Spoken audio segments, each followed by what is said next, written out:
प्यारे बच्चों नमस्कार। नेस की तैयारी के लिए ऑनलाइन क्लास में आपका स्वागत है। प्यारे बच्चों, आज हम करेंगे कक्षा 8 विज्ञान विषय में एक प्रैक्टिस सेट, जिसकी हम आज शुरुआत करेंगे। तो चैनल को जो बच्चे देख रहे हैं, जिन बच्चों ने अभी तक सब्सक्राइब नहीं किया वो सब्सक्राइब कर दें और लाइक कर दें। तो चलते हैं हम अपने पहले प्रश्न की तरफ। पहला प्रश्न है, प्राकृतिक रेशे का सही युग्म क्या है? प्राकृतिक रेशे का सही युग्म, तो यहाँ पर पहले में देखो, रेयॉन जो है वो प्राकृतिक नहीं है, रुई प्राकृतिक है तो सही नहीं है। नायलॉन और डेक्रोन ये दोनों ही कृत्रिम है। और तीसरा है रुई और जूट, दोनों प्राकृतिक है। और चौथे में मूंज और रेयॉन, यहाँ पर मूंज तो प्राकृतिक है और जो रेयान है वो प्यारे बच्चों आपको पता है कृत्रिम है। तो इसमें पूछा है प्राकृतिक रेशों का सही युग्म, तो दोनों प्राकृतिक कौन से में, रुई और जूट। ऑप्शन नंबर स में है, तो इसका सही ऑप्शन जो होगा वो स होगा।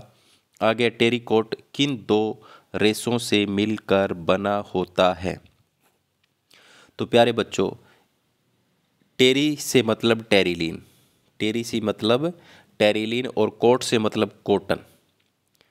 टेरी से टेरिलीन और कोट से कॉटन। कॉटन मीन्स कपास। तो कौन सा ऑप्शन है, टेरिलीन और कॉटन कपास? तो ऑप्शन नंबर 1। तो इस तरीके से हम इसको जोड़कर याद रखेंगे। टेरिकोट यानी टेरिलीन जमा कॉटन, यानी कपास को जोड़ करके मिला करके जो रेशा बनाया है वो टेरिकोट है। तो वो टेरिलीन व कपास का मिश्रण है। तो ऑप्शन नंबर ए इसका बिल्कुल सही है दूसरे का। तो आगे चलते हैं। प्रेशर कुकर का हत्था किस प्रकार के प्लास्टिक का बना होता है? तो प्यारे बच्चों, प्रेशर कुकर का जो हत्था है वो बेकेलाइट प्लास्टिक का बना होता है, जो कठोर होते हैं, पिघलते नहीं हैं।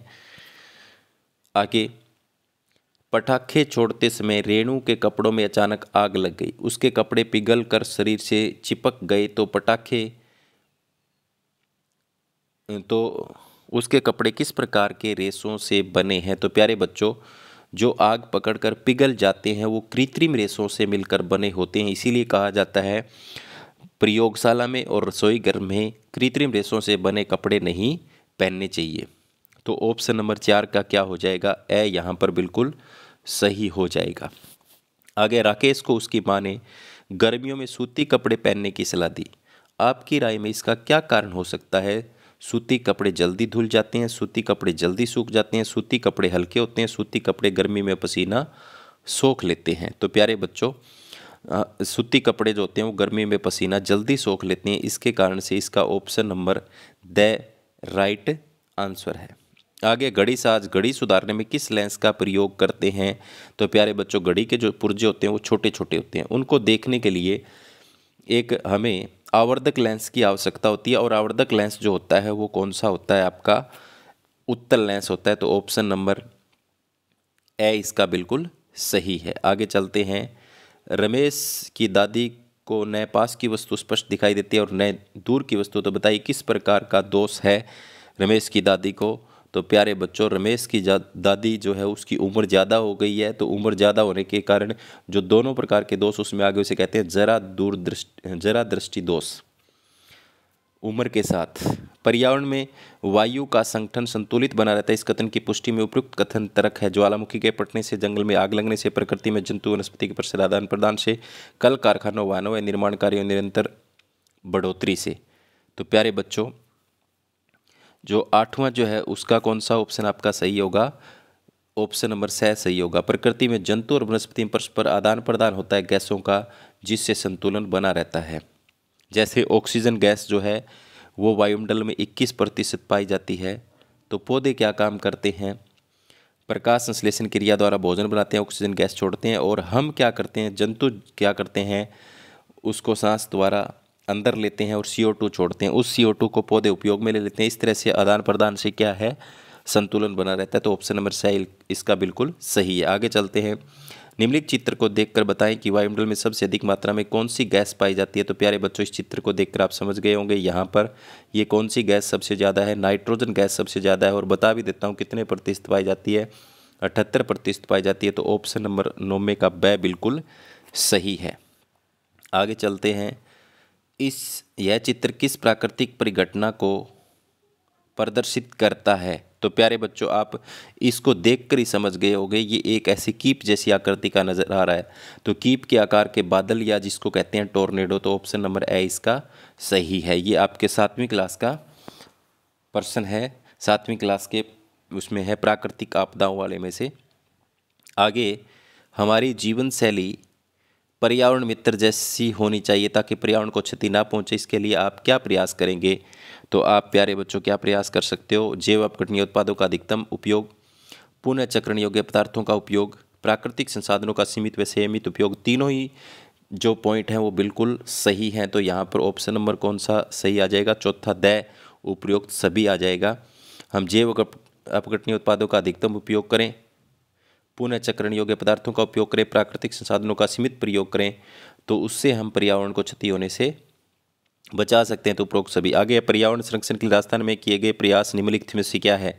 पिपलात्री ग्राम के किरण निधि संस्था के कार्य, चित्तौड़गढ़ किले में रानी पद्मिनी का जौहर, खेजलड़ी ग्राम में अमृता देवी का बलिदान, और 12वां है ए और स दोनों। तो राजस्थान में प्यारे बच्चों पिपलात्री ग्राम के किरण निधि संस्था के कार्यक्रम चले, खेजड़ी ग्राम में अमृता देवी का जो बलिदान है वो दोनों ही महत्वपूर्ण है। तो ऑप्शन नंबर द इसका बिल्कुल सही है। आगे है, जंतु कोशिका में कौन सा कोशिकांग नहीं पाया जाता?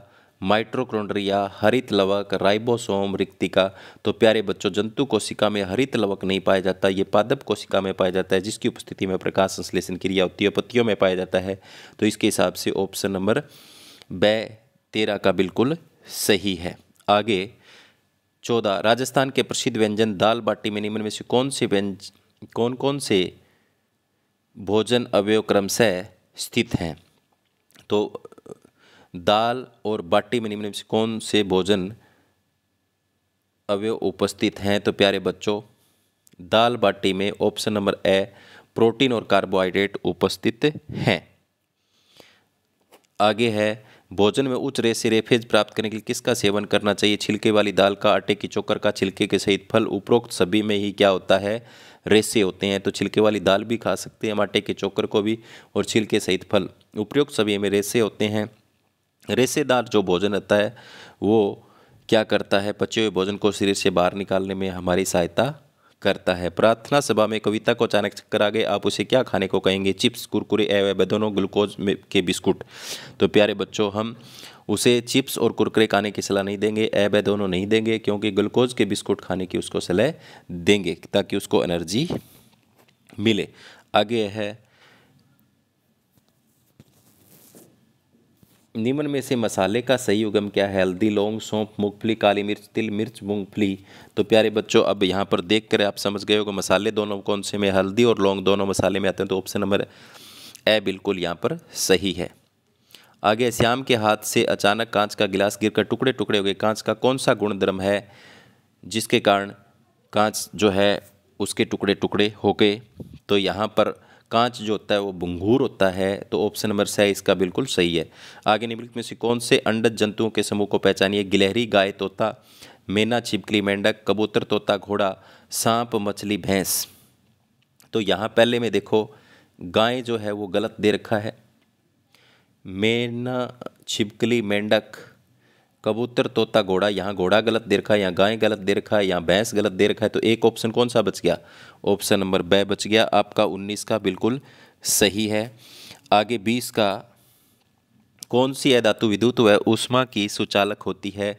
तो प्यारे बच्चों, अ धातु एक ऐसी है जो, बाकी सारी तो क्या है? कुचालक है, लेकिन एक ऐसी अ धातु है जो सुचालक है, वो है ग्रेफाइट। तो आप याद रखोगे, पेंसिल की जो नोड है वो ग्रेफाइट से बनाई जाती है।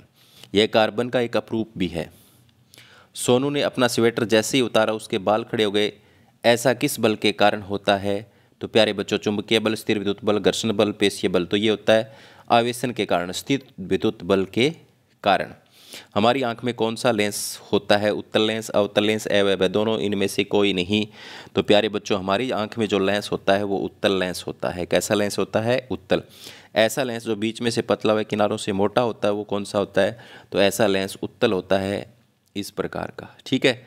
और जो बीच में से पतला किनारों से मोटा वो होता है अवतल। तो यहाँ पर क्या पूछा है, ऐसे लेंस जो बीच में से पतला किनारे से मोटा ये पूछा है, सॉरी। तो ऑप्शन नंबर 2 इसका सही होगा, ये नहीं होगा, ये तो उत्तल है, बीच में से पतला है तो अवतल है। तो ऑप्शन नंबर 2 सही है। अगर बीच में से मोटा किनारों से पतला पूछा होता तो कौन सा होता, उत्तल। ठीक है, तो इसको ठीक कर लेंगे, ऑप्शन नंबर 2 इसका सही है। आगे है, अवनीश के पास एक लेंस है जो बीच में से मोटा व किनारों पर पतला है। उस लेंस से वह सूर्य के प्रकाश में अपने मित्र के हाथ पर चलाका गिरता है। थोड़ी देर मित्र के हाथ की त्वचा जलने लगती है। तो बताइए अवनीश के पास कौन सा लेंस है। तो प्यारे बच्चों, उत्तल लेंस जो होता है, ये लेंस, इसके समानांतर जो किरणें आएंगी वो सारी की सारी एक बिंदु पर फोकसित होती हैं। तो वो कौन सा लेंस होगा, वो लेंस होगा एक जगह पर फोकसित करने वाले को कहते हैं अभिसारी लेंस। और अवतल लेंस जो होता है उसके ऊपर जो किरणें पड़ती हैं वो उसको फैलाता है, इसलिए उसको अपसारी लेंस कहते हैं। यहाँ तो कौन सा लेंस है, उत्तल लेंस प्रयोग कर रहा है तो वो अभिसारी लेंस होगा। ऑप्शन नंबर 2 इसका बिल्कुल सही होगा। निषेचन के पश्चात बना युग्मनज होता है। तो प्यारे बच्चों, निषेचन के पश्चात जो युग्मनज बनता है वो द्विगुणित होता है। याद रखना है आपको, युग्मनज कैसा होता है, द्विगुणित होता है। n और n युग्मनज से आएंगे तो क्या बन जाएगा, 2n। ठीक है, तो आगे अनिल ने आलू की कलिकाओं को काटकर जमीन में बो दिया। वह आलू की खेती करने के लिए किस विधि का प्रयोग करेगा। आलू की खेती करने के लिए वो कायिक जनन का प्रयोग कर रहा है। यहाँ पर कौन सा प्रयोग कर रहा है, कायिक जनन का। तो ऑप्शन नंबर 2 यहाँ बिल्कुल सही है। कॉलम ए का बी से सही सुमेलन कीजिए। तो यहाँ पर आप देख सकते हैं, सही सुमेलन करना है आपको। खंडन जो होता है वो किस में होता है। तो प्यारे बच्चों, आप खंडन जो देखोगे वो होगा किस में, खंडन 4 नंबर में, स्पाइरोगायरा में होता है। और मुकुलन जो होता है वो इष्ट में होता है तो 3 नंबर आएगा। अनिषेक जनन जो होता है वो होता है केले में तो 2 नंबर आएगा। और लैंगिक जनन होता है सरसों में। तो 4 3 2 1 कौन से में है, ए में सही है। तो 27 का कौन सा सही हो जाएगा, आपका ए ऑप्शन सही हो जाएगा। आगे है, मिलोटिन हार्मोन स्रावित करने वाली अंतःस्रावित ग्रंथि का नाम क्या है। तो प्यारे बच्चों, मिलोटिन जो हार्मोन है वो हमारी पीनियल ग्रंथि स्रावित करती है। कौन सी ग्रंथि स्रावित करती है, याद रखोगे आप, पीनियल ग्रंथि। कौन सा हार्मोन, मिलेटोनिन, मिलेटोनिन हार्मोन। आगे है, मधुमेह रोग के लिए उत्तरदायी ग्रंथि कौन सी होती है। प्यारे बच्चों, अग्नाशय ग्रंथि जो होती है हमारी वो इंसुलिन हार्मोन छोड़ती है। कौन सा हार्मोन, इंसुलिन हार्मोन। अगर हमारी अग्नाशय ग्रंथि इंसुलिन हार्मोन का स्त्रावण कम कर देती है, यानी असंतुलित हो जाता है, कम ज़्यादा हो जाता है, तो इंसुलिन हार्मोन की वजह से हमारे खून के अंदर शर्करा की मात्रा बढ़ या घट जाती है। उसे कहते हैं शुगर कह देते हैं, मधुमेह कह देते हैं, डायबिटीज़ कह देते हैं। तो अग्नाशय ग्रंथि के कारण से होता है। तो 29 का ऑप्शन नंबर ब बिल्कुल सही है। आगे चलते हैं नेक्स्ट। लघु पतन से परिपथ में अत्यधिक विद्युत धारा प्रवाहित होने से घर के विद्युत उपकरणों में आग लग सकती है। इस दुर्घटना से बचने के लिए हम क्या करते हैं। फ्यूज तार को परिपथ में समांतर क्रम में लगाएंगे,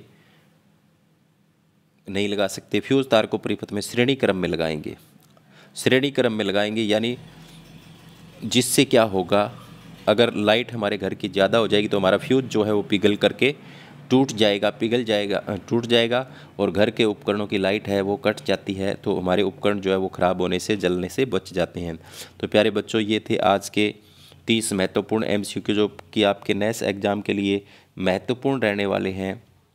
तो इसी तरह से हम 30% या 20% रोज़ाना करते रहेंगे।